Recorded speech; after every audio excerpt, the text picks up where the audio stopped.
हो, पूर्ण आपण व्हिडिओ काढून द्यायचा काय सांगते तो.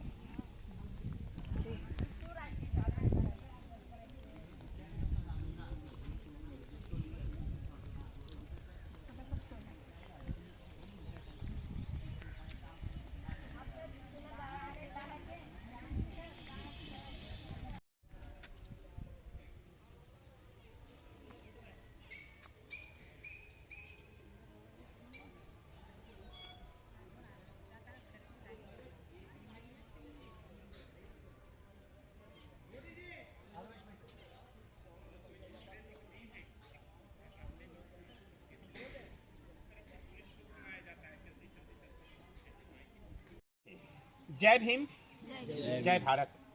प्रथम मैं गाइड की हैसियत से आप सबों का स्वागत करता हूं इस पावन भूमि धरती पे, जहां आप जानते हैं, जहां पे आप अभी बैठे हैं।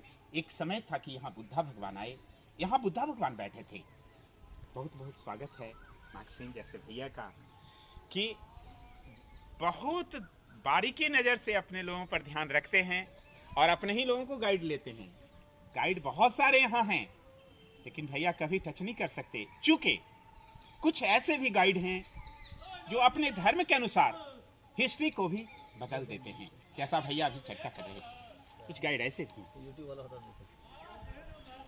वो जैन के ग्रुप देखे तो जैन जैसा बोल दिए, हिंदू का ग्रुप देखे हिंदू जैसा बोल दिए, बौद्ध का ग्रुप रहा तो बौद्ध जैसे बोल। ऐसा नहीं होना चाहिए, हिस्ट्री हिस्ट्री है। ओके, तो ये और आप आराम से घूमें।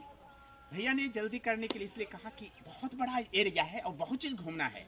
हालांकि मेरे रहते आपको कोई निकालेगा नहीं, टाइम है तो है, लेकिन फिर भी घूमने के लिए तो थोड़ा सा आपको समय चाहिए। तो ध्यान देके सुने। ये नालंदा बौद्ध विश्वविद्यालय है। नालंदा बौद्ध विश्वविद्यालय की कहानी अपने बुद्धा भगवान के समय से शुरू होता है। आज से 2600 साल पहले यह जगह आम्र पवारिका वन के नाम से जाना जाता था। यहाँ केवल आम का बागीचा था, कोई विश्वविद्यालय यहाँ नहीं थी, कोई बिल्डिंग यहाँ नहीं था। यहाँ बुद्धा भगवान आए और उस आम्र वन में 2 शिष्य बनाया, मोगलाना एंड सारिपुत्रा। मोगलाना जिनकी समाधि सांची स्तूपा मध्य प्रदेश भोपाल में है, यहाँ पे सारिपुत्रा की समाधि है। आप जानते हैं सारिपुत्र का जन्म भी और निर्वाण भी इस नालंदा में हुआ। सारिपुत्र के निर्वाण प्राप्ति के बाद सारिपुत्र के राख को रख करके सबसे पहले सम्राट अशोक ने एक स्तूपा बनाया था, जब वो बौद्ध धर्म का प्रचार कर रहे थे। वो स्तूप नालंदा की सबसे पहली स्तूप है। उसी स्तूप की यादगारी में इस नालंदा विश्वविद्यालय का निर्माण मगध के बौद्ध राजा कुमार गुप्त ने किया था। जब वो यूनिवर्सिटी बनाना चाहे तो उनको लगा किस जगह पे मैं विश्वविद्यालय बनाऊं, अपना बौद्ध विश्वविद्यालय बनाऊं, तो उनको लगा सबसे अच्छी जगह यह है जहां बुद्धा भगवान भी आए हैं और बुद्धा भगवान के परम प्रिय शिष्य सारिपुत्र की समाधि है। अतः उस सारिपुत्र स्तूप को यादगारी मान करके इस नालंदा बौद्ध विश्वविद्यालय का निर्माण सम्राट कुमार गुप्त ने किया। तो नालंदा विश्वविद्यालय के संस्थापक कुमार गुप्त थे। ये 5वीं शताब्दी की बिल्डिंग है। अभी हम लोग 21वीं शताब्दी में चल रहे हैं, अर्थात ये विश्वविद्यालय की बिल्डिंग 1600 साल पुरानी है, जबकि बुद्धा भगवान आज से 2600 साल पहले आए। कुमार गुप्त के बाद हर्षवर्धन और देवपाल राजाओं ने भी इसका विस्तार किया। इसकी एरिया 10 किलोमीटर लंबी और 5 किलोमीटर चौड़ी थी। यहाँ पे 10,000 अपने बौद्ध विद्यार्थी और 1,500 प्रोफेसर अध्ययन और अध्यापन के कार्य में लगे हुए थे। 700 साल तक नालंदा पूरे दुनिया को प्रकाश देता रहा। ये किसी का कुछ बिगाड़ नहीं रहा था, ये तो बलिक ज्ञान बांट रहा था। लेकिन दुष्ट लोगों ने इसको भी नहीं छोड़ा, नहीं बख्शा। 12वीं शताब्दी में कुछ तुर्किस्तान आक्रमणकारियों का अटैक हुआ और नालंदा को जला दिया गया। आप जानते हैं ना, कहीं भी चोरी होती है तो लोकल लोगों का हाथ अवश्य ही होता है। लोकल कुछ ब्राह्मण लोगों ने भी उनको सपोर्ट किया और ये विश्वविद्यालय को 3 बड़ी बड़ी लाइब्रेरी थी नालंदा में, जिसका नाम था रत्न सागर, रत्न दधी, रत्न रंजिका। इतनी किताबें उनमें थी जब जलाई गई। नालंदा 6 महीना तक, 6 महीना तक लगातार जलता रहा। फिर धीरे धीरे करके भूकंप में ये मिट्टी से कवर्ड हो गया था, यह एक पहाड़ के जैसा हो गया था। अभी 1 वर्ग किलोमीटर एरिया को खुदाई करके निकाला गया है, तो मात्र 1 ही वर्ग किलोमीटर एरिया मिला है। बाकी एरिया के ऊपर गांव बसा हुआ है, खुदाई बंद है। हम जो जानकारी आपको दे रहे हैं, कहां क्या है बताने जा रहे हैं, एक कोई कल्पना नहीं है कि आपको खुश करने के लिए जो मन में आए मैं बता दूं और आप खुश होकर चले जाइए नालंदा से। ऐसी बात नहीं है। नालंदा के एक विद्यार्थी, यहाँ का छात्र, बाद में यहाँ का टीचर रहा था। उन्होंने डिटेल्स डायरी में लिखा था, जिस डायरी का नाम है सी यूची, आज भी वो चाइना में है, जिसके कॉपी करके कनिंघम साहब ने लाया था और इसकी खुदाई कराया। उन्होंने डिटेल्स लिखा था नालंदा के बारे में। नालंदा तो नालंग का अर्थ होता है कमल का फूल, जो ज्ञान का प्रतीक है। दा मने देने वाला, जो ज्ञान देने वाला जगह है वह ये जो नालंग है सर, ये पाली वर्ड है सिस्टर। यहाँ पाली भाषा में पढ़ाई होती थी, जो अपने बुद्धा भगवान की भाषा थी। किंतु यहाँ विषय के रूप में कला विज्ञान, आयुर्वेद विज्ञान, चिकित्सा विज्ञान, दर्शन शास्त्र, तत्व ज्ञान, खगोल विज्ञान, सारे विषयों की उस समय यहाँ पढ़ाई हो रही थी। नालंदा विश्वविद्यालय के जो अपने बड़े बड़े बौद्ध महाचार्य हुए, उसमें कुछ नाम ऐसे हैं: नरोपा, तिलोपा, मरपा, गुरु पद्म संभवा, शांति देवा, शांति रक्षिता, आर्य देवा, वसुबंधु, असंगा, शीलभद्रा, बेरोचना, अतीसा, ये सब नालंदा के बड़े बड़े स्कॉलर थे।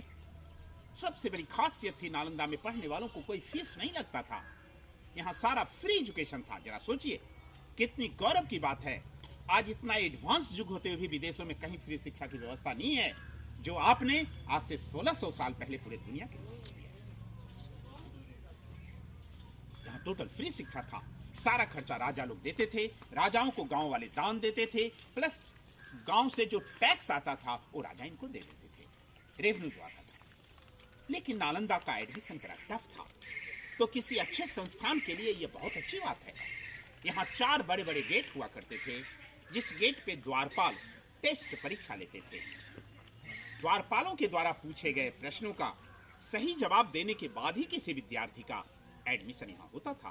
Means admission test. जरा विचार किया जाए, जरा सोचा जाए, जहाँ का द्वारपाल इतना टैलेंट हो, जहाँ का गेट कीपर चपरासी परीक्षा लेता हो, भला उनके प्रोफेसर प्रिंसिपल कितने विद्वान रहे। लेकिन अभी तक नालंदा का ओरिजिनल गेट नहीं मिला है। एक छोटा सा रास्ता ये दीवार काट करके बनाया गया है, चूंकि मात्र 1 ही वर्ग किलोमीटर की खुदाई हुई है। इसी गेट से हम प्रवेश करेंगे और घूम के इसी से वापस। चल यहाँ से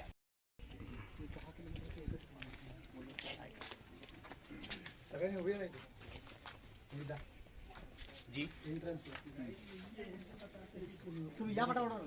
समोर या, समोर या, अशी अशी या, म्हणजे तुम्ही पण दिसता त्यांच्यासोबत, आम्ही तर आहोत। चला। तो ये नालंदा का नया गेट है। मैंने बताया अभी तक ओरिजिनल गेट का पता नहीं चला। अतः ये रास्ता दीवार काट करके बनाया हुआ है। इसमें जो सीमेंट का सपोर्ट है ये बाद में दिया गया है, इसको बचाने के लिए। जहाँ कहीं सीमेंट वगैरह का यूज हुआ वहाँ जगह जगह पे डेट लिखा हुआ है। ASI मतलब आर्कोलॉजिकल सर्वे ऑफ इंडिया, पुरातत्व विभाग, भारत सरकार के द्वारा इसका संरक्षण का काम किया गया। एक सर्वाशट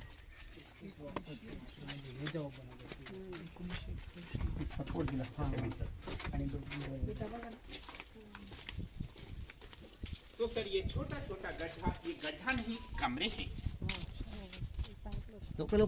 फटाफट या। तो ये सब छोटा छोटा गड्ढा, ये गड्ढा नहीं, एक एक कमरे हैं। एक एक कमरे में एक एक लोग रहते थे। वो दरवाजा होता था और हम छत के पास में खड़े हैं। वाई नेचर जब ये बिल्डिंग टूट जाती थी तो दूसरा राजा इसको बंद करके इसी के ऊपर दूसरा या तीसरा फ्लोर का निर्माण करते थे। इस तरह से नालंदा बहुमंजिली इमारत थी। ये मल्टी स्टोरेज बिल्डिंग का बना हुआ था। ये सब कमरा है और आंगन में ही इनका पढ़ाई होता था।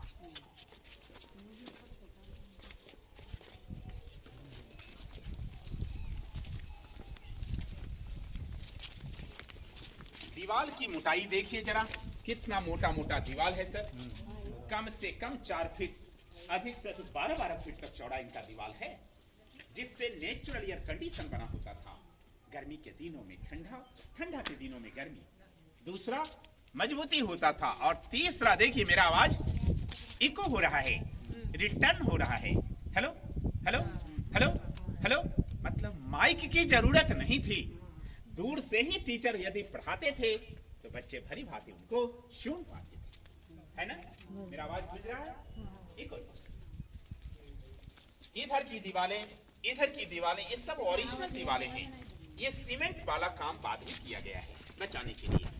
जो ओरिजिनल दीवारें हैं, देखिए लगता जैसे ईंट के ऊपर ईंट चिपकाया गया है, कोई मटेरियल दिया नहीं गया है। जबकि चूना, सुर्खी माटी, बेल का रस, गुड़, उड़द का दाल लगाया जाता था। जो नया है पुराना लगता है, जो पुराना है वो नया लगता है, मीन्स ओल्ड इज।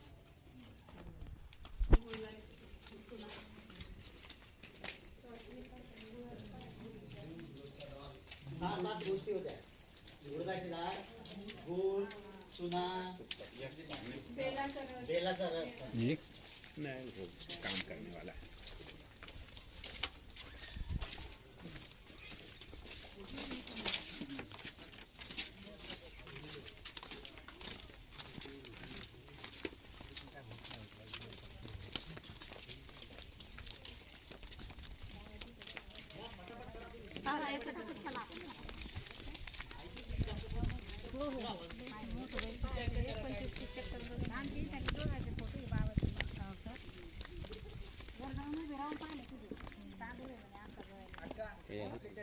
ये सारा चौकोर स्थान मेडिटेशन प्लेटफॉर्म है, जहाँ बैठ के लोग साधना, ध्यान, योग करते थे। ये सब योगासन करने की जगह है।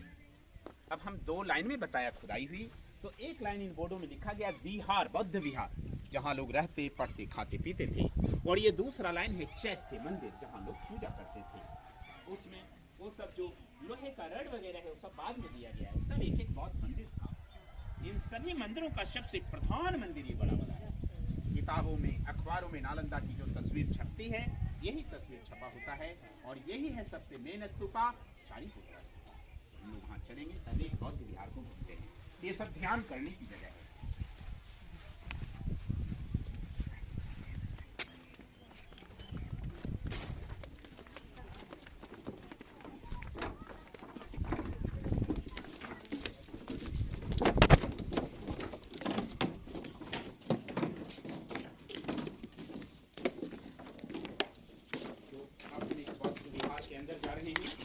हर एक बौद्ध विहार के प्रवेश द्वार पर दोनों तरफ में बुद्धा भगवान की मूर्ति थी। लोग अंदर जाते थे या बाहर आते थे नमस्कार करके। इनका मंत्र होता था नमो तस्य भगवतो अरहतो सम्मा सम्बुद्धस्य बुद्धं शरणं गच्छामि, धम्मं शरणं गच्छामि, संघं शरणं गच्छामि। इसके बाद ही लोग जाते आते थे। अभी हमने बताया इसमें 75% जो कंस्ट्रक्शन है एकदम एज इट इज ओरिजिनल है। वो बाद का है जिसमें सीमेंट लगा हुआ है। जो ओरिजिनल है लगता ईंट के ऊपर ईंट चिपकाया गया है, कोई मटेरियल दिया नहीं गया है।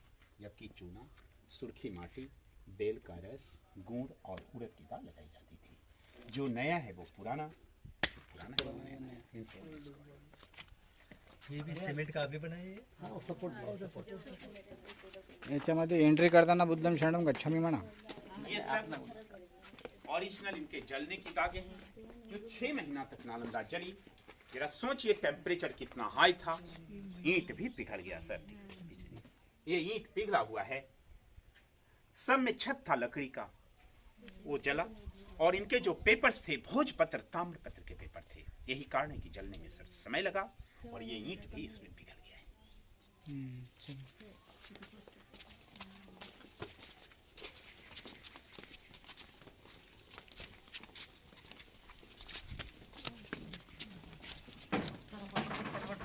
तुम्ही ऐकणे जो माहिती ऐकणे घेऊन जाऊ बोला सावकाश सावकाश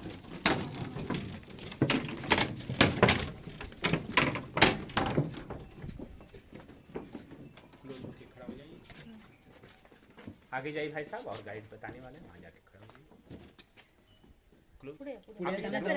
इसी ग्रुप में हैं आप? इसी ग्रुप में हैं?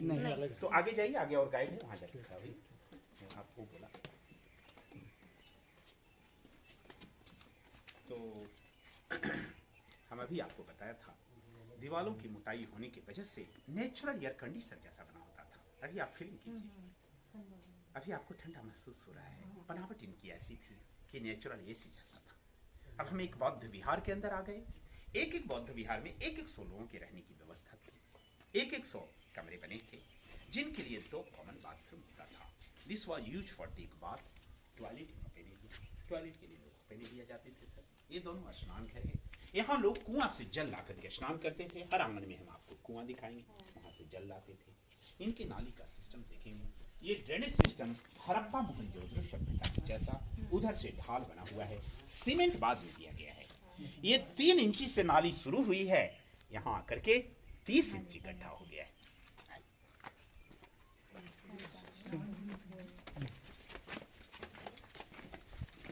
ये है आपका ओरिजिनल दीवार और ये है आपका बाद वाला। जो बाद वाला है वही टूट रहा है, ओरिजिनल वाला आज भी जस का तस टिका हुआ है। जबकि चूना, सुर्खी माटी, बेल का रस, गुड़, उड़द की दाल इसमें लगाई जाती है। जरा देखिए, नया है जो पुराना है, नया है, सोल्ड इसको। ये 2 जो होल रखा है वो गेट बंद करने के लिए जी हाँ, इस सब में नहीं, इस सब में बड़ा बड़ा लकड़ी का दरवाजा जिसका चौखट लगता था। ये एक पल्ले का चौखट होता था और ये लाइट शेल्फ है। हम आगे बताएंगे, दिखाएंगे वो भी।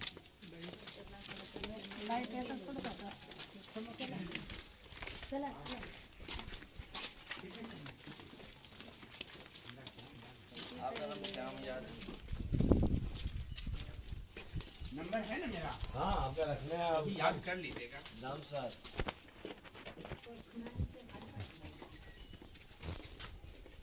तो अब हम एक बौद्ध विहार के अंदर आ गए। एक एक बौद्ध विहार में एक एक 100 लोगों के रहने की व्यवस्था थी। एक कमरा एक लोगों के लिए। सब में बड़ा बड़ा लकड़ी का दरवाजा जिसका चौखट होता था। हर दरवाजे पे एक लाइट शेल्फ, दीपक रखने की जगह थी। अंदर में एक बुक शेल्फ, किताब रखने की जगह। तो एक कमरा एक लोगों को प्रोवाइडेड था। ये बुक शेल्फ है। देखिए जी, बुक शेल्फ भी छोटा है। क्यों छोटा है? क्यों छोटा है? मैंने अभी बताया आपको। यहाँ कमरे में नहीं, हमने बताया था फ्री एजुकेशन था यहाँ। जब तक एक वॉल्यूम या लाइब्रेरी को लौटाते नहीं थे, दूसरा वॉल्यूम नहीं मिलता था, क्योंकि यहाँ फ्री सब में छत था लकड़ी का, जल गया। ये काला काला दाग सब जलने वाला दाग है जो 6 महीना तक नालंदा चलता रहा। तो एक एक कमरा एक एक लोगों को प्रोवाइडेड था। देखिए, एक आदमी के लिए एनफ है सर। 10 बाई 10 फीट का कमरा है। रेशियो था 7:1। हर 7 बच्चों के लिए टीचर थे। हर 7 कमरे के बाद टीचर रहते थे। कमरा सब एक ही जैसा था, कोई अलग फैसिलिटी उनकी।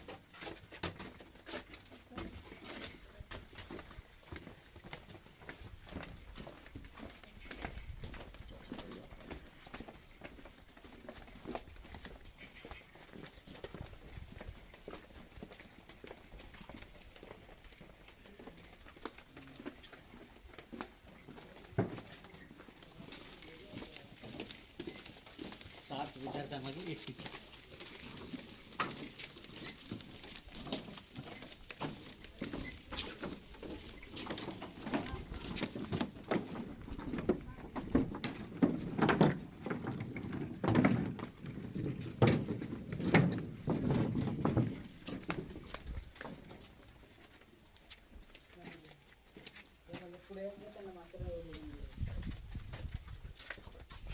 तो हर ब्लॉक में एक स्पेशल विपस्सना सेंटर होता था, मेडिटेशन सेंटर, जो ये गुफा जैसा है। ये सिस्टम हर कमरे में नहीं था, हर हॉस्टल के किसी एक कमरे में था। अंदर ऊंचाई इतनी है, लंबाई वहां तक है, जिसमें एक बार में एक व्यक्ति अंदर बैठ करके ध्यान कर सके। तो ये ध्यान करने की गुफा है। हाँ सुनिए, शून्यागार। चला चला।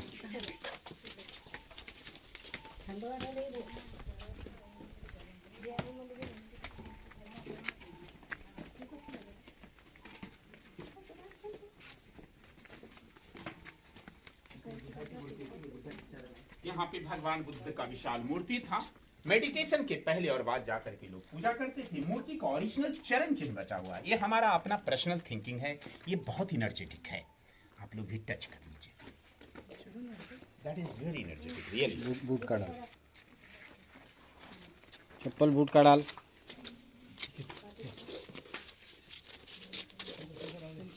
राहू दे, चप्पल आता गायगा लाव. हे फिंगर साईड बुद्धाच्या पायाचे.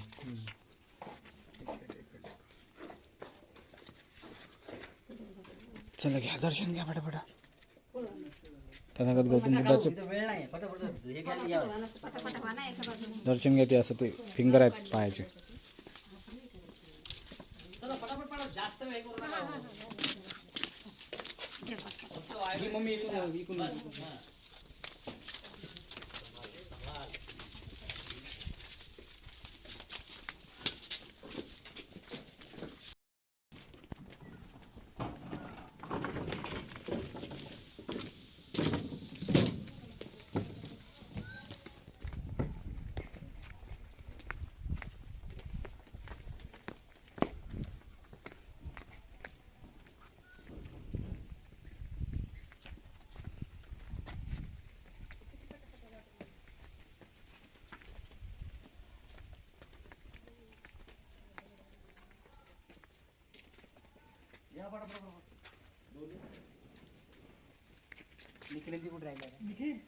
चलना पटकन. तो अभी हम लोगों ने रहने का कमरा देखा, आंगन ही इनका क्लासरूम होता था. So this was lecture hall, this was the lecture platform. यहाँ से टीचर इन्हें पढ़ाते थे. ये पत्थर की जगह स्टोन पिलर था जिससे इनकी छतें टिकती थी. माने रहना पढ़ना सब बौद्ध विहार के अंदर. बगल में वो चूल्हा है, नीचे से काठ की लकड़ी जब उसके अंदर डाली जाती थी, पूरा चूल्हा पे आग तैयार होता था और इसका उपयोग विभिन्न कार्य में होता था. जब क्लास चलता था लोग यहाँ प्रैक्टिकल का काम करते थे. माने अष्टधातु की मूर्तियों को जोड़ते तोड़ते गलाते थे. सुबह शाम लोग खाना बनाते थे. जाड़े के मौसम में हाथ सेकते थे और बाकी समय में लोग आयुर्वेदिक दवाई भी बनाते थे. इस तरह से रहना पढ़ना खाना पीना सब बौद्ध विहार के अंदर हुआ करता था. ये जगह जगह पर धनुष का चिन्ह मिला है जो राजा कुमार गुप्त का निशानी था. This is the national symbol of Gupta.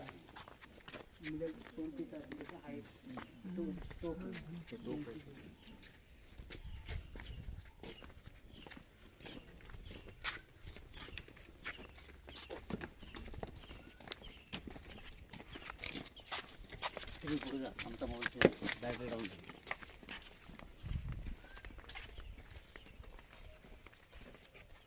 जरा सा मोबाइल का टॉर्च यहाँ जला करके दीजिए 1 मिनट के लिए. टॉर्च लगाओ मोबाईल का. मोबाइल का टॉर्च. यहाँ देखा जाए कितनी अच्छी टेक्नोलॉजी हो गया, कितनी अच्छी टेक्नोलॉजी आपके यहाँ आज से 1500 साल पहले था. ये दोनों स्टोर रूम है, गोदाम, जहाँ वो चावल रखते थे.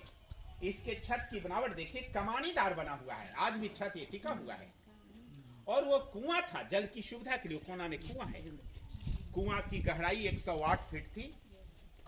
फिर भी धीरे धीरे बढ़ गया है, लेकिन फिर भी पानी उसमें आप देख सकेंगे, पानी बचा हुआ है. ये गोदाम था.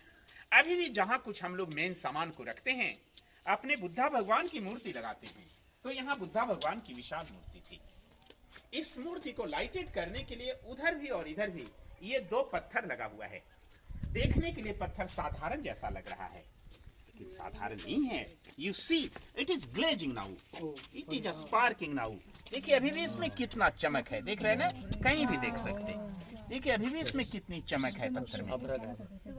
So this is not a general type of a stone, really this is mica stone. ये अब्रक का पत्थर है. उस जमाने में जरा सोचिए कितनी बुद्धि थी लोगों के पास.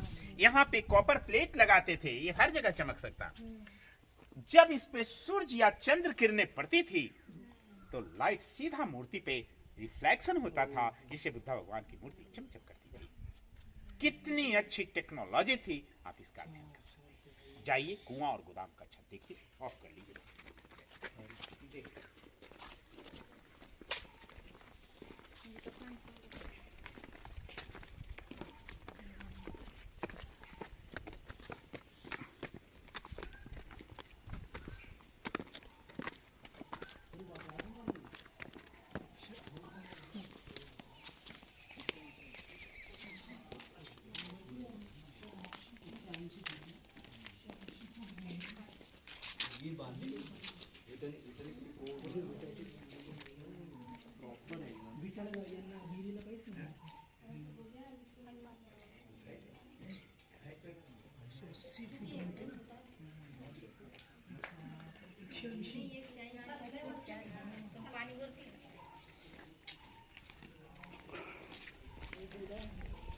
आहे का नाही, अद्भुत आहे.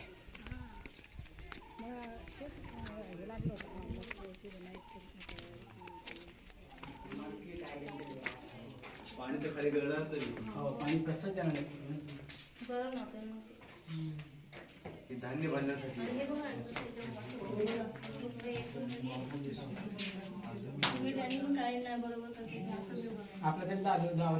विटाई बघा ना कशा गोल लावल्यात. आर्च केली त्याने आर्च तेच सारखंच आहे, सारखं आहे. हो ना. का एक नालंदा का नया इतिहास है जिसको मैंने आंखों देखा, अभी भी YouTube चैनल पर है और ये पूरे दुनिया में वायरल न्यूज हुआ. 1 जनवरी 2017 को, यानी लगभग 5 साल पहले, 1 जनवरी 2017 को भूटान के महारानी का 3 साल का बच्चा नालंदा घूमने आया था.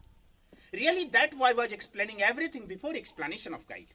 गाइड को कुछ बताने के पहले वो फटाफट बच्चा नालंदा का पूरा इतिहास बता रहा था. जब इस ब्लॉक को घूमने आया, वो ऊपर जाने के लिए बहुत रिजिड हो गया. भला हाई फाई फैमिली के बच्चे थे, सभी वीआईपी लोग उनके साथ घूम रहे थे. उस बच्चे को ऊपर जाने का अनुमति भी दिया गया. जब वो बच्चा ऊपर गए तो ऊपर के उन कमरों को बड़ा गौर से देखा. देखिए ऊपर भी कमरा बना हुआ है. जब वो बैक हो रहे थे, वो कोना के कमरा को उन्होंने बताया, यही हमारा कमरा है. 824 साल पहले मैं इस कमरे में रहा करता था और मेरा नाम बेरोचना था. हिस्ट्री के अनुसार बेरोचना एक हायर टीचर यहाँ के थे. हकीकत क्या है मैं नहीं कह सकता, लेकिन पूरे बुद्धिस्ट कंट्री के लोग 100% उसे सत्य मानते हैं, क्योंकि उतना छोटा बच्चा झूठ भी नहीं बोल सकता है. He was explaining about rebirth, पुनर्जन्म की चर्चा कर रहा था. मात्र 3 साल का बच्चा. 3 साल यूट्यूब पर अभी भी है. आप बोलेंगे नालंदा में बेरोचना की कहानी, आप देख सकेंगे उसे. जगह जगह पर डिपार्टमेंट ने काटा है, काट करके दिखाया है. ये 3 बार में 3 राजा के द्वारा बना. तो आंगन में जो बड़ी बड़ी ईंटें बिछी है, ये गुप्ता डायनेस्टी की है. सबसे पहला राजा. उस तरह की जो दीवार है, ईंट का टुकड़ा चूना सुर्खी माटी का, वो हर्षा डायनेस्टी का है. और ये जो छोटी छोटी ईंटें हैं, ये पाला डायनेस्टी की है. इस तरह से गुप्त, हर्ष, पाल 3 काल में नालंदा है. मोहनजोदड़ो सभ्यता की जैसा देखिए ग्रेजुअली डाउन होता जा रहा है. सीमेंट बाद में डाला गया है. आज के डेट में भी इनकी बरसाती पानी इसी नाली से इसलिए बाहर चला जाता है. डिपार्टमेंट को कोई मत करने की जरूरत नहीं.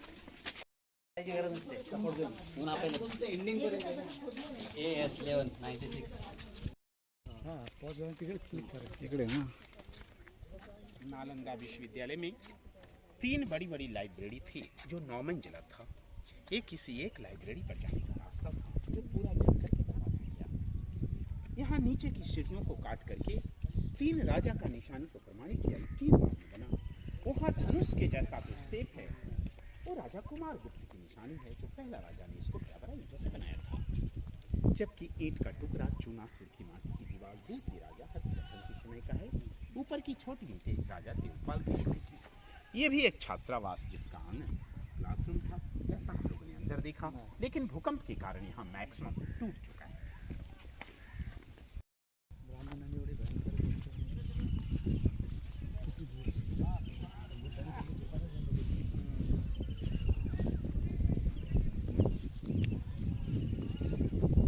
तो इस 1 वर्ग किलोमीटर एरिया की खुदाई ये 2 लाइन में हुई.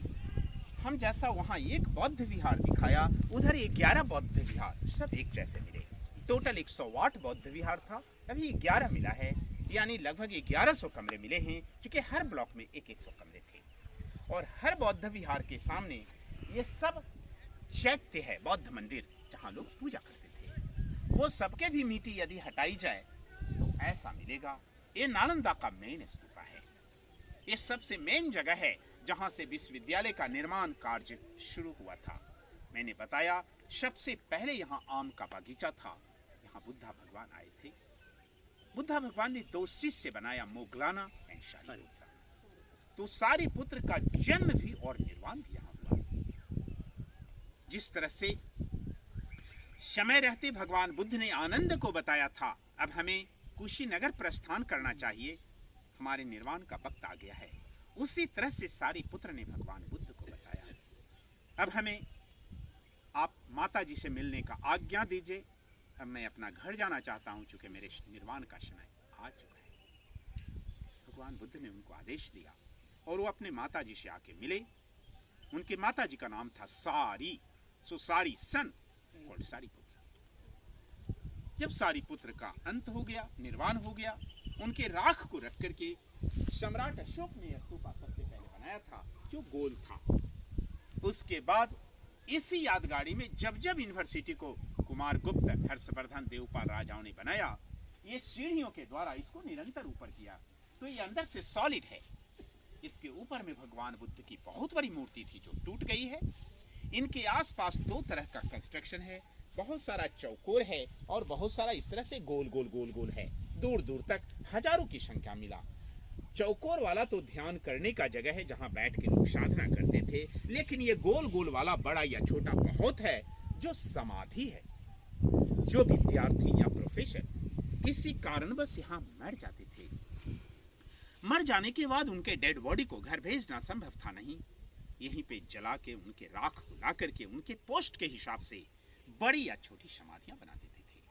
बड़ा है तो किसी टीचर का, छोटा है तो सीनियर स्टूडेंट का, एकदम छोटा जूनियर का है। ऐसी समाधि हजारों की संख्या मिली।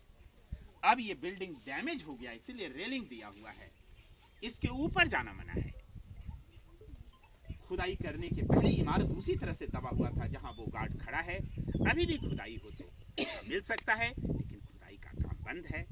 अतः वही गेट है जहां से हम आए थे और वहीं से वापस बाहर जाएंगे। यही नालंदा है। यहाँ के बाद हमारा गाइड वर्क समाप्त होता है। जय भीम, जय भारत सार।